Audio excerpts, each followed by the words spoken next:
આગળ વાત કરીએ અન્ય સમાચારોની તો સુરતથી સમાચાર આવી રહ્યા છે। બોલાવ ગામે કીમ નદીએ તારાજી સર્જી છે। ઓલપાડના બોલાવ ગામ ફરતે પાણી ફરી વળ્યા છે। 100 ઘરમાં કીમ નદીના પાણી ઘૂસી ચૂક્યા છે। ઘરોમાં કમર સુધીના પાણી ફરી વળ્યા છે। લોકો પર આફત આવી પડી છે। આદિવાસી વસાહત આહિર ફળિયું આ સહિતના તમામ વિસ્તારોમાં પાણી ભરાઈ ચૂક્યા છે। તમામ ઘરોમાં સામાનને મોટું નુકસાન પહોંચ્યું છે। કેટલાય પરિવારો માટે આ ખૂબ જ મોટી આફત છે। કીમ નદી पूर जेवी स्थितिना कारणे आ लोकोना घरों पाणी भराई चूक्या छे। गाममां एक पण आगेवान हजी सुधी फरक्यो नथी तेवो लोको आक्षेप करी रह्या छे। गाममां सरपंचनी चूंटणी पण न थई होवानी आगेवाननी वात सामे आवी छे। तालुका जिल्लाना कोई आगेवानो हजी सुधी आ विस्तारमां फरक्या नथी तेवुं અહીંના રહીશોનું કહેવું છે। एक्सक्लूसिव आ दृश्य बतावी रह्या छे। आ गाममां કેટલી તારાજી સર્જાઈ છે। કેટલા ઘરોને મતલબ 100 થી 110 120 ઘરોને સંપૂર્ણ પાણી છે અને પાણી 2 થી 3 રાત્રે 2 થી 3 વાગે પાણી ઘૂસી ગયા। આ લોકોને કઈ રીતનું સ્થળાંતર કરાય? લોકોને પોતપોતાની રીતે મતલબ સગા સંબંધી છે કે જ્યાં નોકરી કરે છે જે દિવસે આવ્યું છે ત્યાં પોતપોતાની રીતે વ્યવસ્થા કરી લીધી। તંત્રની કેવી મદદ? તંત્ર સંપૂર્ણ બેદરકાર। વધુ માહિતી મેળવીશું। સંવાદદાતા કેતન ફોન લાઈન પર જોડાઈ ચૂક્યા છે। વધુ માહિતી તેઓની પાસેથી આગળ મેળવીશું, પરંતુ આ જે દ્રશ્યો આપને બતાવી રહ્યા છે અહીંયાથી વાહન લઈને પસાર થવું પણ લોકો માટે મુશ્કેલી ભર્યું છે। રસ્તો ક્યાંય જડતો નથી, માત્ર પાણીનું જ રાજ અહીંયા। કીમ નદીનું પાણી આખા ગામમાં ફરી વળ્યું છે અને એકલ દોકલ નહીં, ઘણાય ઘરોમાં તારાજી સર્જાઈ છે। સરસામાન બધો નુકસાનીમાં ગયો છે, કેટલોક તો પાણીમાં તણાઈ ચૂક્યો છે। 100 ઘરમાં કીમ નદીના પાણી ઘૂસ્યા છે। વધુ માહિતી મેળવીશું। કેતન જોડાઈ ચૂક્યા છે ફોન લાઈન ઉપર। કેતન, આ ગામની જે પરિસ્થિતિ છે ને અહીંના જે આગેવાનો છે, જે રહીશો છે, તેઓ વારંવાર કહી રહ્યા છે કે અહીંયા હજી સુધી તંત્ર તરફથી કોઈ આવ્યું નથી મદદ માટે। તો ચોક્કસથી વાત કરું, ઓલપાડ તાલુકાના બોલાવ ગામે કીમ નદીએ તારાજી સર્જી છે। 100 થી વધુ ઘરોમાં કીમ નદીના પૂરના પાણી ફરી વળ્યા છે। ઘરોમાં કમર સુધીના પાણી ભરાતા લોકોના હાલ બેહાલ થવા પામ્યા છે।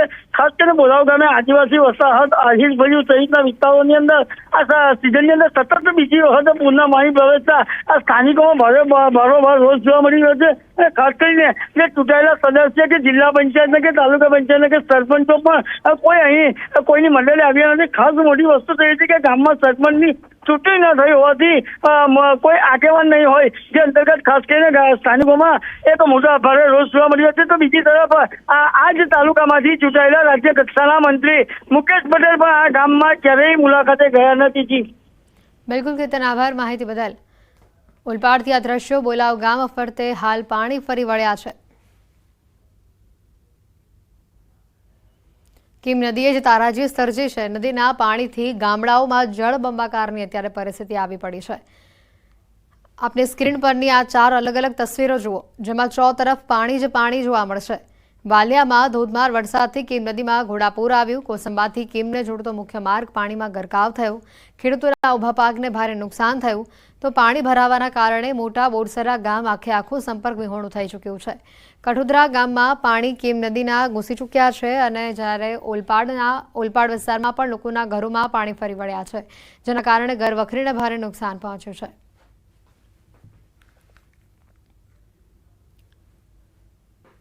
तो आ साथे ज विगतो आवी रही है। उदयपुर शामળાજી नेशनल हाईवे पर छेल्ला 4 कलाकथी ट्राफिक जामना समाचार सामे आवी रह्या छे। केसरियाजी पासे तळाव तूटता हाईवे पर पाणी फरी वळ्या छे। भारे वरसादना कारणे तळाव फाटવાની घटना बनी छे। तळावનું पाणी हाईवे पर फरी वळता 10 किलोमीटर लांबो ट्राफिक जाम थयो छे। नेशनल हाईवे पर हजारों ट्रको फसाई छे। गुजरातथी राजस्थानना वाहन व्यवहारने पण मोटी असर पहोंची छे।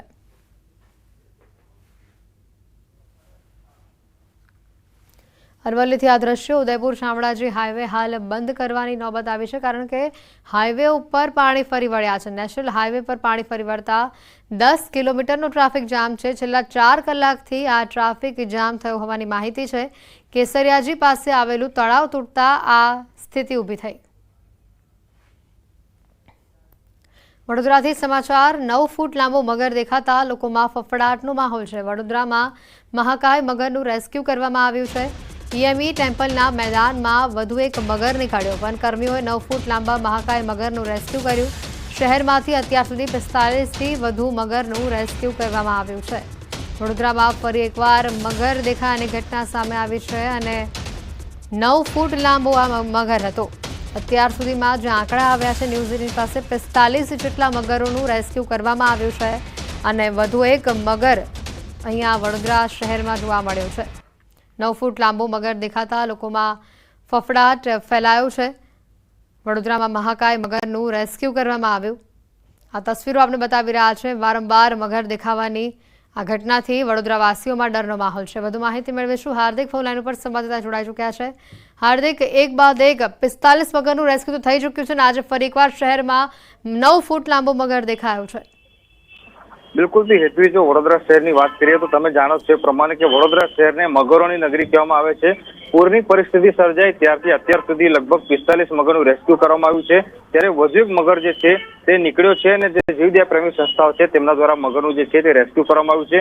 આ જે મગર નીકળ્યો છે તે ઈએમઈ ટેમ્પલ જે છે તેના મેદાનમાં નીકળ્યો છે અને મગર જે છે તે 9 ફૂટનો હતો, એટલે એ મગરનું રેસ્ક્યુ કરવામાં ભારે જહેમત જે છે તે ઉઠાવવી પડી હતી। જેમ જેમ વડોદરા શહેરમાંથી પૂરના પાણી ઓસરી રહ્યા છે તેમ તેમ જે રેસિડેન્સ એરિયા છે, એટલે કે લોકો રહેતા હોય તેવી જગ્યા પર જે મગરોએ આશ્રય લીધો છે એ મગરો જે છે તે બહાર નીકળવાનો સિલસિલો જે છે તે જારી જ રહેવાનો છે અને જીવદયા પ્રેમી સંસ્થાઓ અને વન વિભાગ દ્વારા આ જ રીતે તબક્કાવાર જે મગરો પોતાનું ઘર વિહોણા છે, આજે ઘર ભૂલ્યા છે, એ તમામ મગરોને રેસ્ક્યુ કરીને વિશ્વામિત્રી નદીમાં પુનઃ જે છે સ્થાપિત કરવાની જે પ્રક્રિયા જે છે તે કરવામાં આવી રહી છે।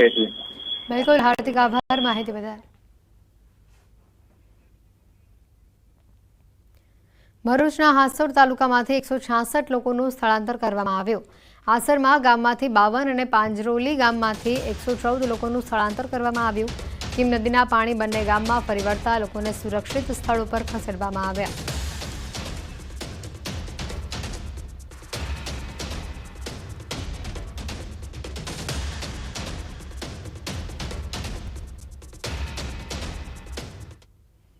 પોરબંદર જિલ્લામાં વડેલ વરસાદ તેમજ ઉપરવાસના ડેમોના પાણીએ તારાજી સર્જી છે। વરસાદમાં પશુઓનો ઘાસચારો પણ પલળી ચૂક્યો છે, ત્યારે તંત્રએ પશુપાલકોની પરિસ્થિતિને ધ્યાનમાં લઈ રાહત કામગીરી હાથ ધરી છે।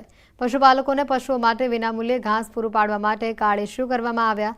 જિલ્લા વહીવટીતંત્ર દ્વારા વન વિભાગના ગોડાઉન ખાતેથી ઘાસ વિતરણ કરવામાં આવી રહ્યું છે। પોરબંદરના ગ્રામ્ય મામલતદારે જણાવ્યું કે અત્યાર સુધીમાં ગ્રામ્ય વિસ્તારમાં 537 તથા શહેરી વિસ્તારમાં 242 જેટલા ઘાસ કાર્ડ ઇસ્યુ કરવામાં આવ્યા છે। હવે 4 કિલો આપે છે ઘાસ। અમારે ભેંસું છે બહુ જાજી। હવે એક ગાંઠડીમાં અમારે કોઈનું આમાં પૂરાવ થતું નથી। હવે એક ગાંઠડી આપે છે સરકારશ્રી આપે છે, એ બાબત અમે આભાર માનીએ છીએ, પણ અમારે જેટલી જરૂરિયાત છે આટલું નથી આપી શકતા। પશુ દીઠ 4 કિલોગ્રામ અને વધુમાં વધુ 7 દિવસ માટે એ પ્રમાણે મહત્તમ મર્યાદા નક્કી કરીને માલધારી સમાજને પશુપાલકોને જે જરૂરિયાત છે એ પૂરો પાડવા માટે પરિપત્ર થઈ આવ્યો છે અને એને અનુસંધાને અમે તાત્કાલિક જ પરિપત્ર થયાના બીજા જ દિવસથી આ ઘાસ કાર્ડ બનાવીને ઘાસચારો પૂરો પાડવાની વ્યવસ્થા અમે કરી દીધી છે। સમાચારોમાં હાલ રોકાઈશું એક બ્રેક માટે।